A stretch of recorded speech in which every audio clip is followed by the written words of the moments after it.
Mangwanani Mwalelepo Vukenjani Klas Vanave Africa. Welcome to Africa Good Morning, the news and current affairs show bringing you everything you need to know happening on the African continent and beyond. You are joined by Ashwin Berry and Diana Master. How are you, Diana? I'm doing well. How are you doing, I Ashwin? am fantastic. Middle of the week. Exactly, middle of the week. It's Pregnant a Wednesday. with opportunity. Pregnant with opportunity. I like that. Yes. I like that. But let's actually, before we really take on the day, let's actually get into what you can expect in today's broadcast. Tanzanian nurses to be charged with organ harvesting. UK to ban foreign students from bringing family over. India makes cough syrup testing mandatory for exports. We're also going to be crossing over to Cape Town to speak to Ari Hochad, and he'll update us on all the news making headlines in South Africa. Stick around, we'll be back with our top stories after this break. Welcome to My.NA Cars, your ultimate destination for everything automotive. I am your host, Diana Master. Teamwork makes the dream work, right? Discover the latest models, innovative technologies, and expert insights from our passionate hosts. Learn essential maintenance tips and get exclusive behind-the-scenes access to the automotive industry. Don't miss My.NA Cars on NTV every Thursday at 2100 hours. Tune in and ignite your passion for automobiles.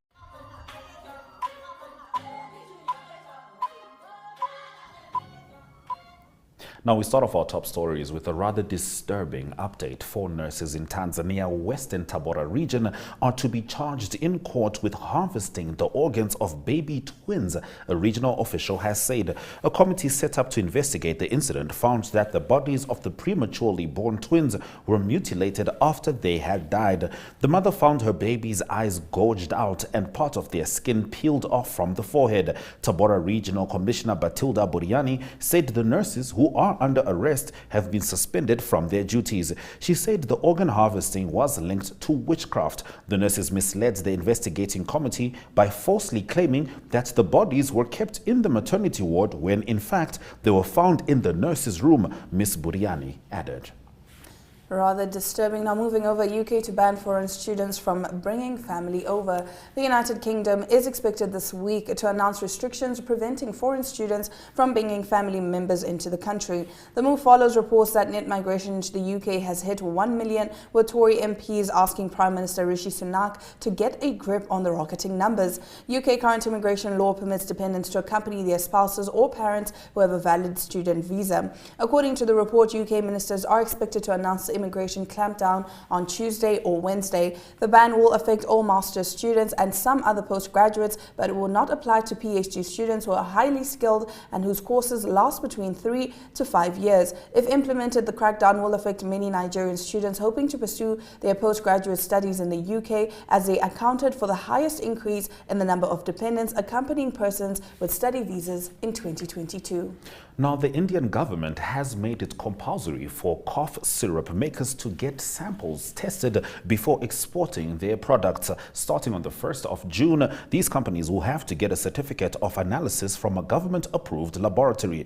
The rule change comes after some Indian-made cough syrups were linked to deaths in the Gambia and Uzbekistan. The controversies had cast a pall over India's pharmaceutical industry, which makes a third of the world's medicines. The announcement was made by Director General of Foreign Trade, which said in a notification that cough syrups would be permitted to be exported subject to the export sample being tested. Now, last week, Reuters had reported that India was considering a policy change after domestic cough syrups were linked to child deaths abroad. Many Indian pharma companies have come under scrutiny for the quality of their drugs, with experts raising concerns over their manufacturing practices.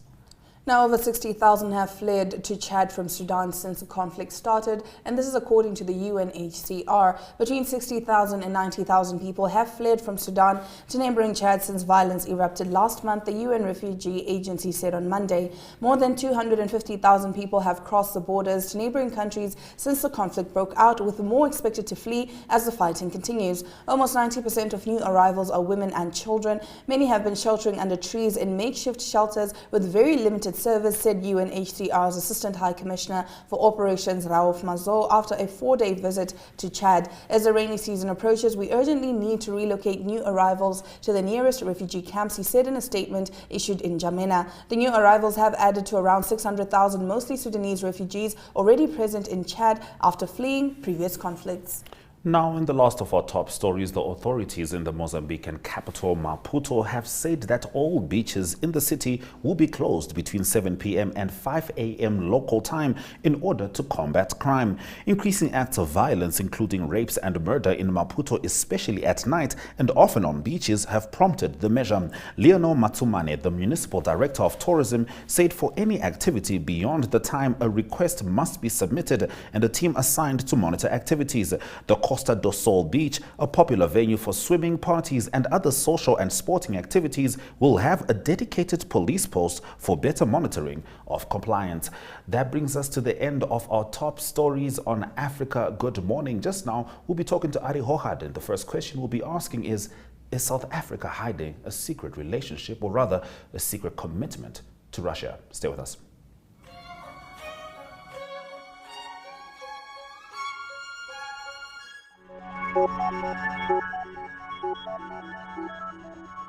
Good evening and welcome to Sunset News. Dutchman stays in List A mentioned a speech, rate in taxes, and how much.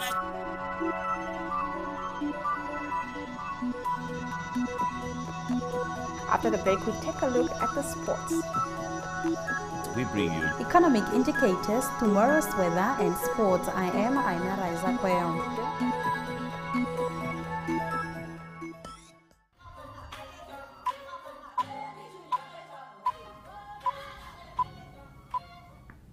Now, South Africa continues to send many high-ranking officials to Russia for different meetings, despite the United States and other Western countries challenging South Africa's neutrality to the Russia-Ukraine war. Here to give us the full details, Ari Hohad. Good morning, Ari. Please take it away.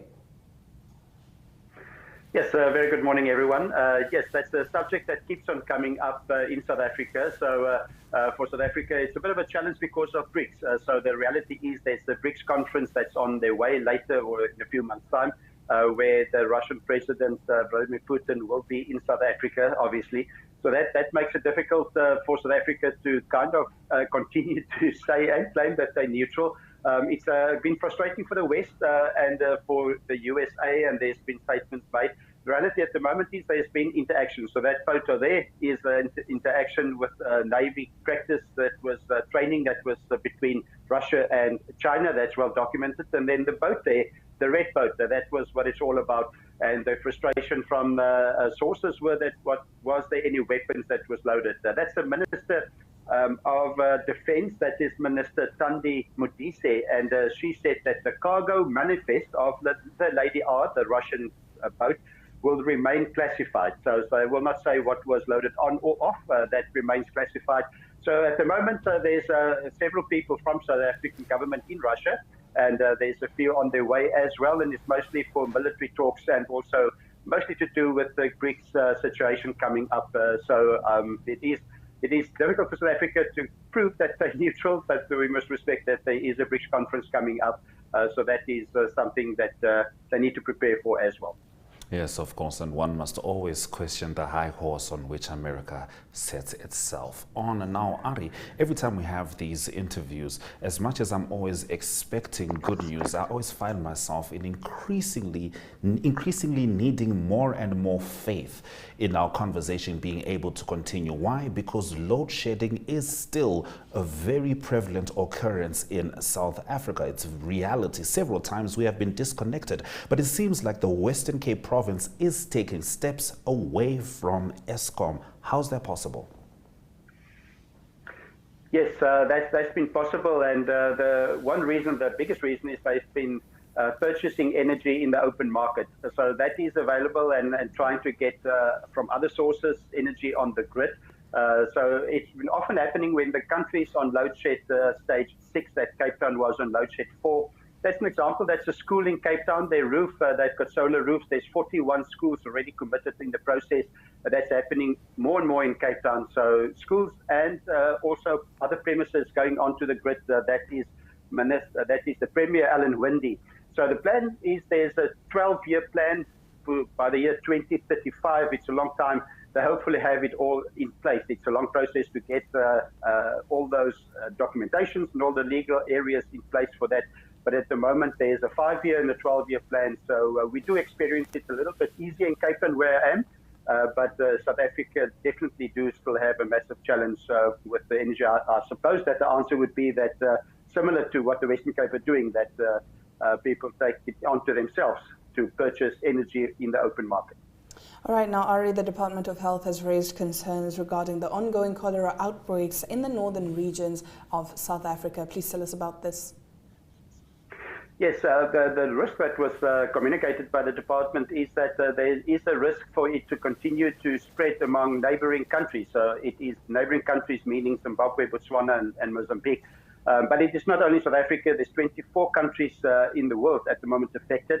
1.1 billion people at risk for cholera. 15 deaths, unfortunately, in South Africa, and there's three regions that's affected at the moment. So similar to COVID, the government or the Department of Health requesting people to stay healthy, wash their hands, and just make sure that they live in a way that is acceptable. But some areas are very poor areas, so it is difficult, and the winter coming up as well. So it is a global challenge, but South Africa do have 41 cases at the moment in hospitals, so hopefully they can address that in the way that it's needed.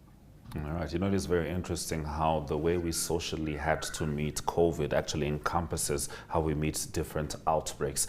Let's move into the last of your stories, which is a bright one. The Tygerberg Children's Choir, I hope I pronounced that correctly, Ari, just made South Africa proud with 2 international awards in the United Kingdom. Could you tell us about that? Yes, making South Africa and Cape Town proud. As a choir that's 50 years, celebrating 50 years already. It's representing all cultures. It's a brilliant choir. It's a children's choir. They won 2 awards. Most importantly, they won at the Hull Choir Championship in the United Kingdom. They won the best children's choir. That qualifies them for a World Cup of choirs, so to speak, that happens next year in New Zealand. So it's great to see them performing like that. And it's Karina Erasmus, she's the conductor. They had great success there. So it's a brilliant story. Gives us all hope. It's nice and colorful. Let's have a song in our heart to take this day and to take us forward and celebrate their great achievements. So it's nice to see. It is a feel-good story on a Wednesday. Thank you so much, Ari, for bringing us the latest news on the ground in South Africa. Big pleasure, and nice talking to everyone, and a brilliant day for everyone. Bye-bye. All right, now let's take a look at the weather predictions for South.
Now, just last month, we had the Tourism Expo, whose theme was Beyond Borders. So next up is a talk from a man who literally has no choice but to live beyond borders, because he is the British High Commissioner to Namibia, Charles Moore, as he talks about his experiences traveling in the beautiful land of the brave.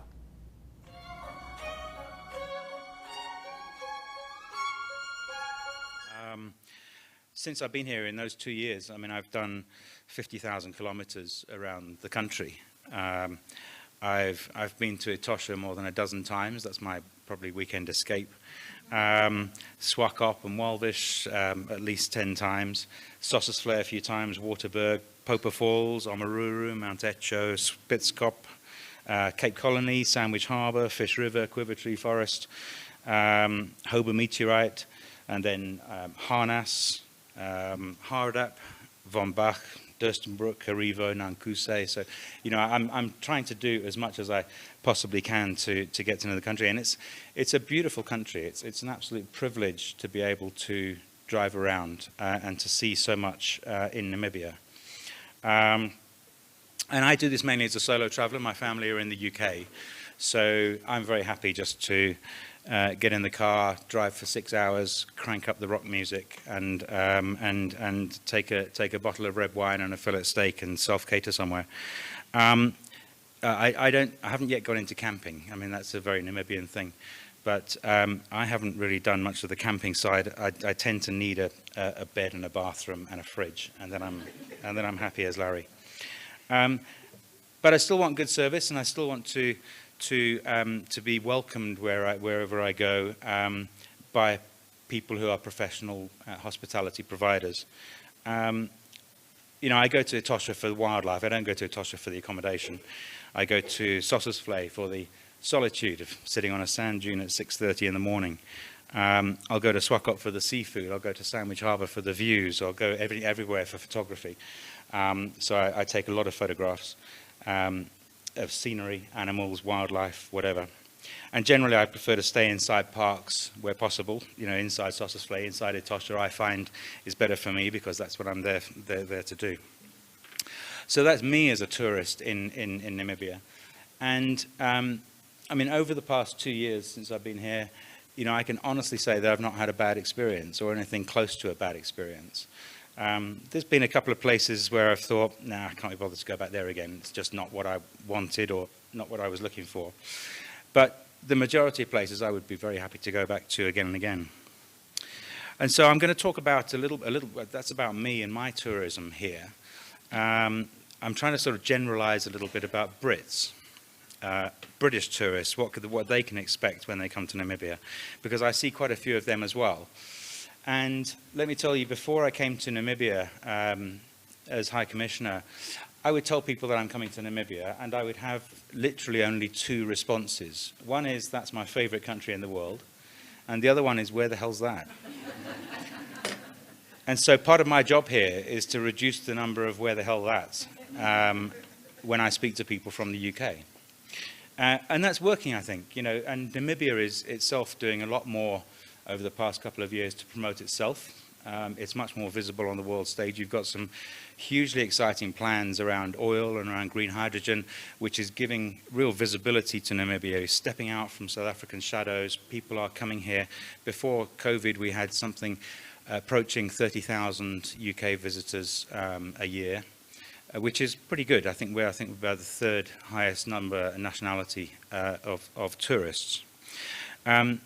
But that's still not enough, and I think obviously recovering from the pandemic is going to be important.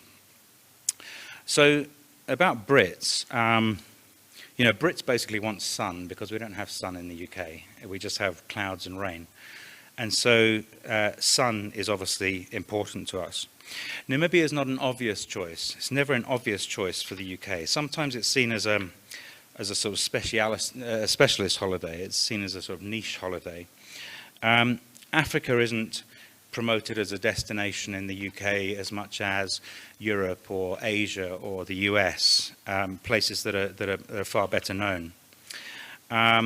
It's more expensive. It may not be that expensive when you're here, but it's expensive for Brits to get here. And if you're organising a tour, it can be expensive, especially for a family of 4. And let's remember, in a way, that the tourism market in the UK can be quite local. So for the cost of a flight to Namibia, you could probably get a week all-inclusive in Marbella or Costa del Sol. And it can be, you know, much cheaper to go just that little bit more local.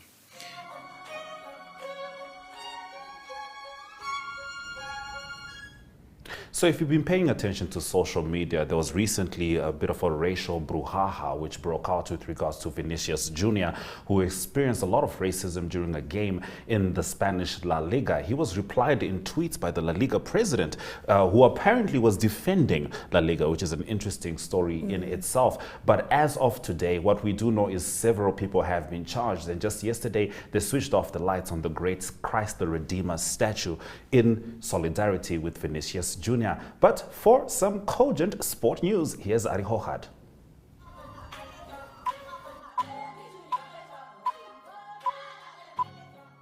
Good day, everyone. Time for international sports news, and starting off with football news from the English Premier League. And it is Newcastle that confirmed that they will play Champions League football in the next season. That's when the top teams in Europe play against each other. And that was because they finished in the top 4 of the English Premier League. That is with 1 game to go still in the English Premier League. Newcastle played at home against Leicester City, and it was a 0-0 draw, but that 1 point from that result was good enough for them to finish in the top 4 of the English Premier League. Liverpool currently at number 5 cannot overtake them, and the top 4 confirmed now is champions Manchester City, then also Arsenal that will finish in 2nd position, and then also Newcastle and Manchester United. There's also a big battle for relegation, and it was Leicester City with that 0-0 draw against Newcastle that got a very important 1 point, and it's all to play for 3 teams. Just one of them will survive, that is this coming weekend. It's all home games for them. It is Leicester City that play at home against Aston Villa, Everton play at home against Bournemouth, and then Leeds at home against Tottenham Hotspur. At the moment it is Leicester City and Leeds with 31 league points, and Everton with 33 league points. All in the hands of Everton. If they beat Bournemouth, then it is Leeds and Leicester City that go down. But if Everton do lose, it's going to be about the results of the other 2 games. So that's all to play for this coming weekend in the final round of the English Premier League. Moving on to tennis news, moving on to the French Open now. It will be the 2nd major of the year. The first one was Australian Open. It's in France on this coming weekend. The French Open at Roland Garros will start. News from the tournament on the men's side is that Andy Murray of Great Britain also indicated, or he officially withdrew from the tournament. And it's not because of injury, but because he wants to focus on the grass courts of Wimbledon. He wants to prepare to be more competitive in London, in his home country, in the Wimbledon tournament. Obviously a tournament that he's won before, and is also 36 years old, and he's also focusing now rather on the grass and the hard courts tournament. Since 2017, he's only played 1 tournament at Roland Garros. He actually in 2016 had a great achievement. He played in the final of that year's tournament. He played against Novak Djokovic and then lost in the final. Also earlier announced was also that Rafael Nadal, a 14-time champion at Roland Garros, will also not play in this year's tournament starting on Sunday. That is because of a hip injury, and Nadal also indicated that he will most likely finish his professional tennis career in 2024. And closing off today's international sports news with rugby news, that's leading up to the United Rugby Championship final this coming weekend in Cape Town. And it is news from Cape Town is that there's a concern about the field, and that is because there's quite a few cold fronts coming in. The field has been under pressure. It's a soccer pitch, and it's been muddy and difficult to scrum on the last few games for the Stormers. They're going to relay that surface, and there's going to be a new surface that's going to be planted in July that's rugby specific. But news from Cape Town is there's a cold front on Thursday, and that will have lots of rain on the field. And then also for Saturday evening, just around the kickoff time, there's also a cold front expected in Cape Town. It might arrive a little bit after kickoff, but it's expected to be a cold and night evening in the final of United Rugby Championship. That's between the Stormers, the home team, and Munster from Ireland. Good news for Munster from Ireland is that they have 4 injured players that's available for the final.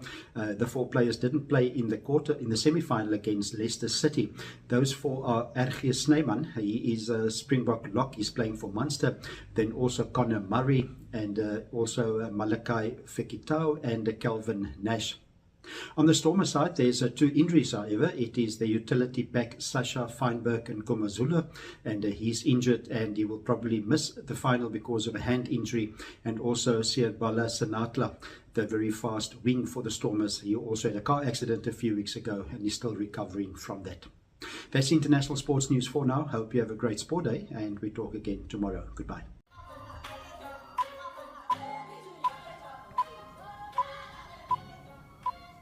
And that brings us to the end of our show, but before we say goodbye, let's take a look at the highlights just in case you need a quick recap.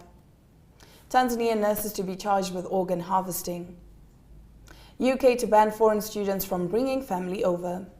Don't miss our repeat at 8:30 and we'll be back tomorrow, same time, same place. This has been Africa Good Morning. Swera Jakanaka.